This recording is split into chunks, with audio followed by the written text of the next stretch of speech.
தேவன் பாவியை நீதிமானாக்குகிறார். தேவ ஊழியர் சார்லஸ் ஸ்பர்ஜன் அவர்களின் எல்லாம் கிருபையே என்ற புத்தகத்திலிருந்து சில வரிகள். ரோமர் 4:5.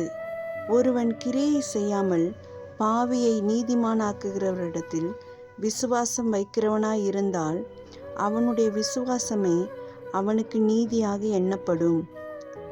சிலுவையின் உபதேசங்களை வெறுக்கிறவர்கள் கொடியவர்களை தேவன் இரட்சிப்பதாலும் பாவியிலும் நீச பாவியை தம்மிடம் அவர் சேர்த்து கொள்வதாலும் பாவியை நீதிமானாக்குகிறவர் என்ற பெயரை தேவன் தாமே ஏற்றுக்கொள்கிறார்.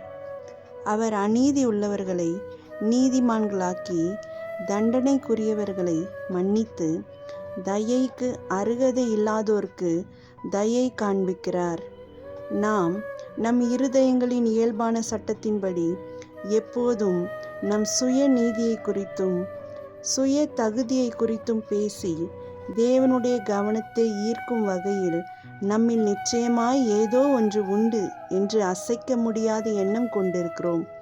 ஆனால் தேவனோ சகல வஞ்சகங்களையும் காணக்கூடியவராதலின் நம்மில் ஒரு நலனும் இல்லை என்பதை அறிந்துள்ளார். நீதிமான் ஒருவனாகிலும் இல்லை. ரோமர் 3:10 என்பது அவர் வாக்கு. நமது நீதிகள் எல்லாம் அழுக்கான கந்தை போல் இருக்கிறது.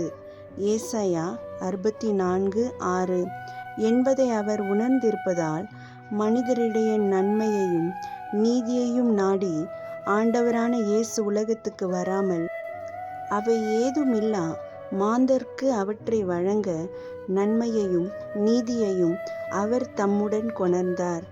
நாம் நீதி உள்ளவர்களாய் இருப்பதால் அவர் நம்மிடம் வராமல் நம்மை அவ்விதம் மாற்றவே வருகிறார்.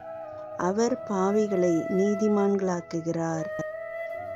ஆண்டவரின் வெளியேற பெற்ற அன்புக்கு நமது வாழ்வை முழுமையாய் அவர் கரங்களில் அர்ப்பணிப்போம்.